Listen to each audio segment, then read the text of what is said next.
이 시간 다 함께 사도신경으로 신앙 고백하면서 12월 30일 새벽 기도회를 하나님 앞에 올려드리겠습니다.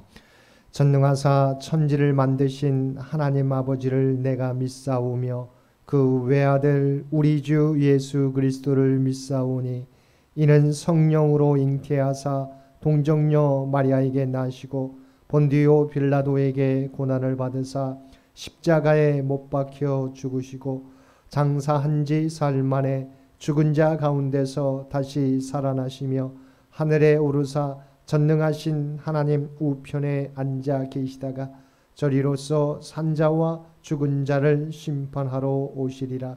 성령을 믿사오며 거룩한 공회와 성도가 서로 교통하는 것과 죄를 사하여 주시는 것과 몸이 다시 사는 것과 영원히 사는 것을 믿사옵나이다.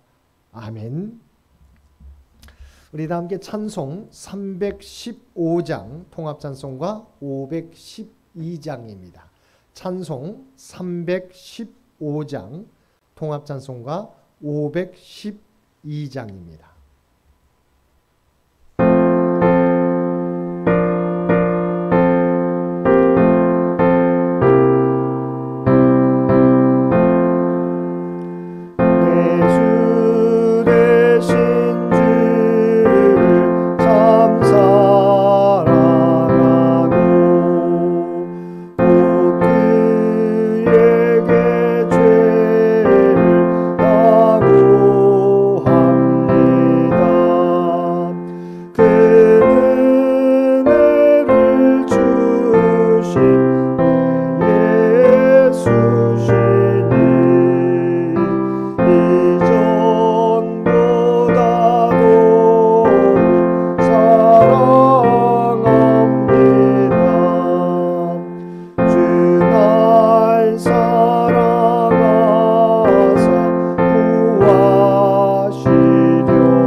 말씀 욥기 42장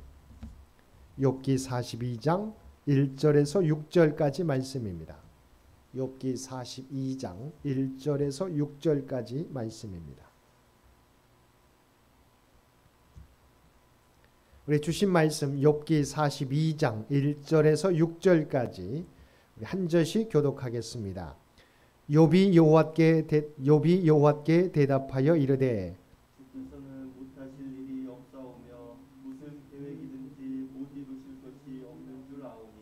무지한 말로 이치를 가리는 자가 누구니까? 나는 깨닫지도 못한 일을 말하였고 스스로 알 수도 없고 헤아리기도 어려운 일을 말하였나이다. 내가 말하겠사오니 주는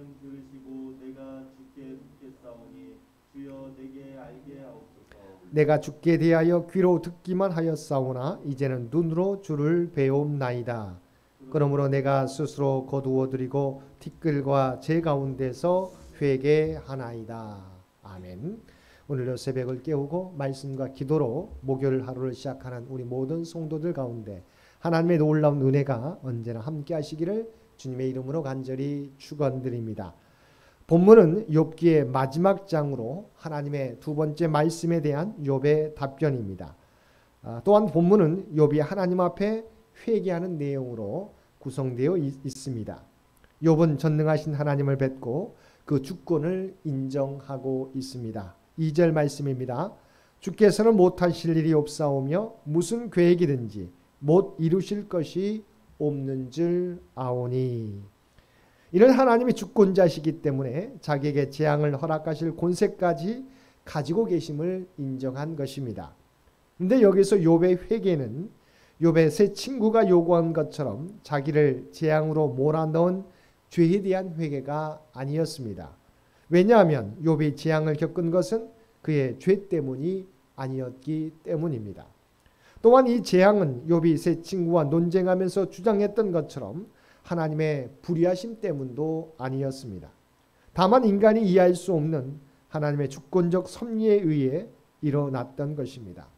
그렇게 욥은 자기가 무지한 말로 이치를 가린 것, 잘 알지 못하는 것을 가지고 아는 것처럼 말한 것, 곧 하나님이 불의하시다고 주장했던 잘못을 인정하고 있는 것입니다.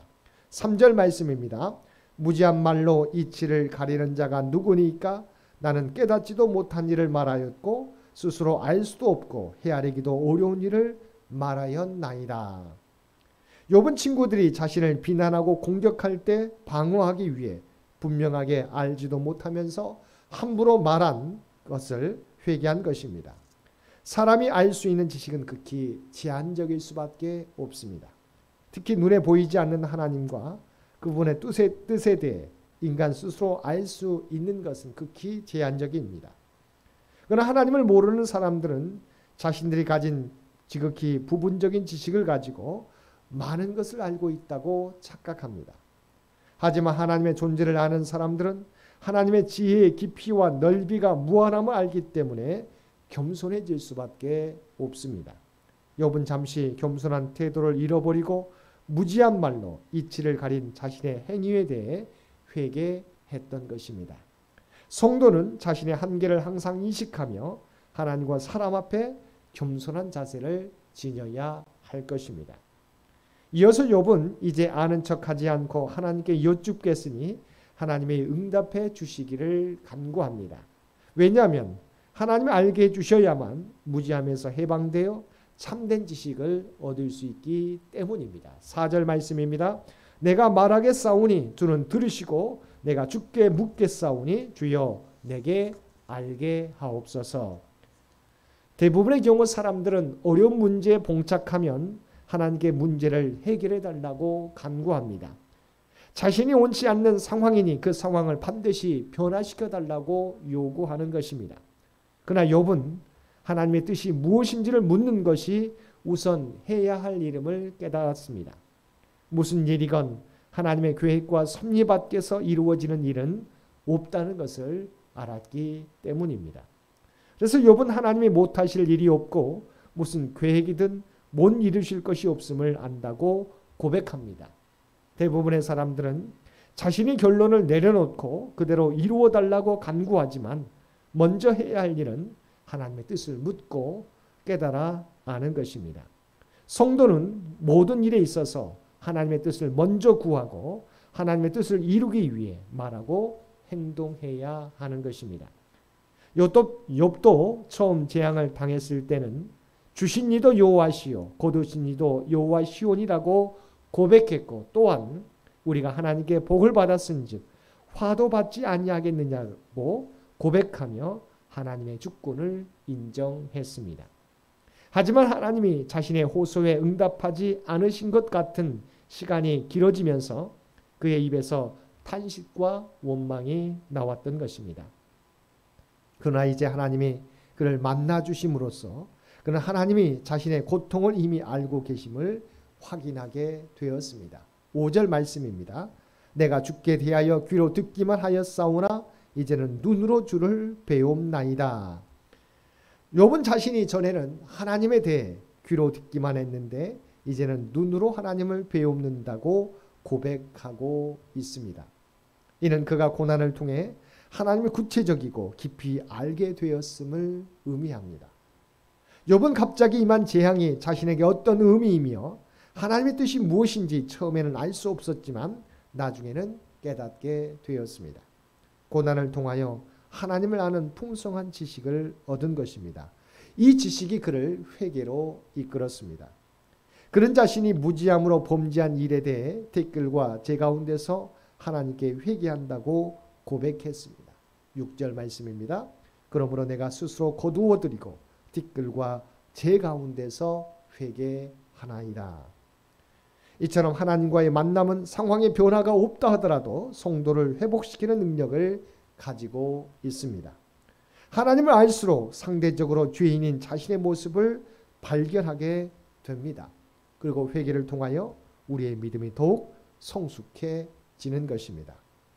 그리고 주님의 위로를 받든 꾸지람을 듣든 내 죄가 드러나는 부끄러움을 당하든 하나님 앞에 나아가 주님을 만나는 시간을 경험하면 모든 것이 새로워지고 우리가 처한 현실이 완전히 다르게 해석되는 것입니다.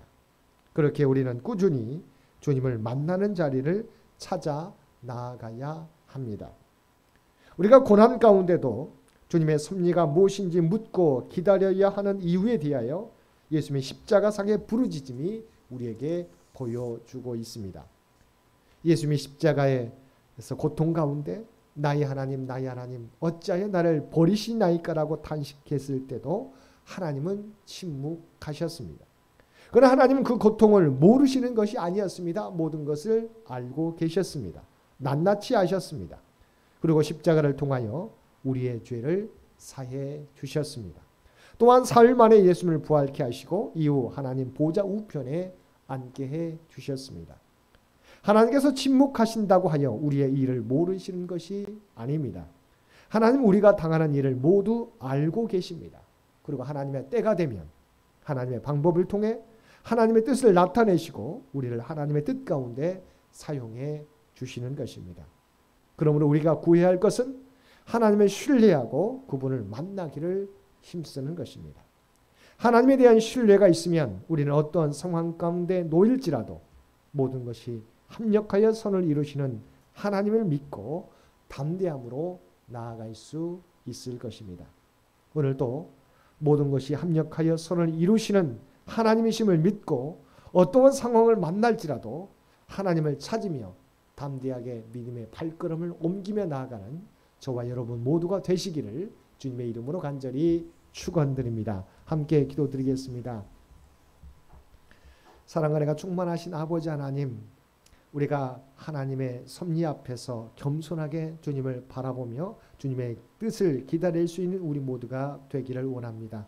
우리가 가진 작은 지식을 가지고 하나님의 판단하려고 하지 않게 하여 주옵소서. 하나님의 섭리를 헤아리려고 하지 않게 하여 주시옵소서. 겸손하게 하나님의 뜻을 기다릴 때 하나님의 때 하나님의 방법으로 우리에게 하나님의 뜻을 보여주실 줄 믿습니다. 우리 앞에 어떤 일이 펼쳐질지라도 모든 것이 합력하여 선을 이루시는 하나님이심을 믿게 하여 주옵소서. 오늘도 겸손하게 하나님을 구하며 나아가게 하여 주옵소서. 특별히 이 나라의 민족을 긍휼히 여겨주시고 창현재단을 주의 도구로 사용하여 주시기를 원합니다. 창현 가족들 일일이 기억하여 주시고 그들의 부르짖음을 들으시고 응답해 주시기를 원합니다. 육신이 연약한 자들 주께서 기억하여 주시고 하나님의 놀라운 구원과 아버지 하나님 치유와 회복을 허락하여 주시옵소서. 특별히 하나님의 부르심을 받은 고 김삼성 장로님, 김기용 장로님의 영혼을 받아주시옵시고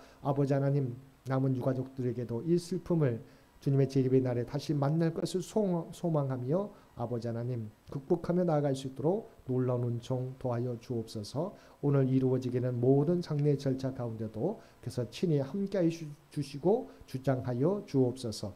또한 경제적으로 어려움 당하는 주의 백성들도 있습니다. 주여 기억하여 주시고 아버지 하나님 지금까지 지켜주신 것처럼 이 위기도 그들이 아버지 하나님 극복해 갈 수 있도록 놀라운 은총 허락하여 주시옵소서. 흩어져 있는 모든 가족들 아버지 어느 곳에 있든지 눈동자와 같이 지켜주시고 하나님의 아버지 하나님 함께 하심으로 그들을 인도하여 주옵소서. 특별히 사랑하는 자녀손들 가운데 함께하여 주시곤 합니다.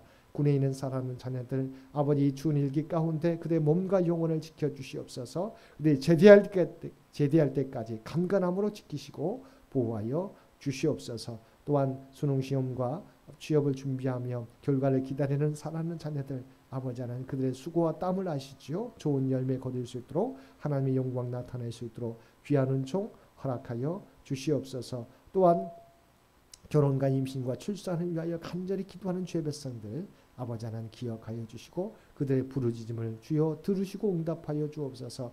가정들마다 가장 좋은 열매를 허락하여 주시옵소서. 오늘도 우리에게 복된 하루를 허락해 주신 것 진심으로 감사드립니다. 아버지 하나님 2021년도도 이제 이틀밖에 남지 않았는데 주어진 시간 오직 하나님 앞에서 온전히 아버지 하나님 최선을 다하여 살아가는 우리 모두가 되게 하여 주옵소서. 이제는 우리 주 예수 그리스도의 은혜와 아버지 하나님의 극진하신 사랑하심과 성령님의 세상 끝날까지 우리와 함께 하시는 놀라운 교통의 역사가 오늘 주신 말씀을 따라 우리가 교만하지 않고 오직 하나님의 뜻이 무엇인지를 묻고 오직 기다리며 해강했노라고 결단하며 세상 가운데 나아가는 사랑하는 주의 백성들과 그의 가정과 산업의 터전 위에 특별히 하나님의 부르심을 받은 고 김기용 장로님의 영혼 가운데와 유가족 가운데 이제로부터 영원토록 함께 주시기를 우리 주 예수님의 이름으로 간절히 축원하옵나이다. 아멘. 기도하시기 전에 한 가지 광고 말씀드립니다. 오늘 장례 예배가 있는데 장례 예배가 원래 11시에 계획되어 있습니다. 그런데 좀 당겨서 10시 40분에 드릴 예정입니다. 우리 장례 예배에 참석하실 분들은 10시 40분에 드린다는 거 기억하시고 참여해 주시기를 바랍니다. 여러분 오늘 주신 말씀을 기억하시고 하나님 앞에서 또한 세상 가운데 우리가 어떻게 살아갈 것인가 결단하시며 기도해 주시고 또한 이 나라 이 민족을 위해서 창현재단을 위해서 창현의 가족들을 위해서 기도해 주시고 각자의 기도 제목 가지고 하나님 앞에 더욱더 가까이 나아가시기를 바랍니다.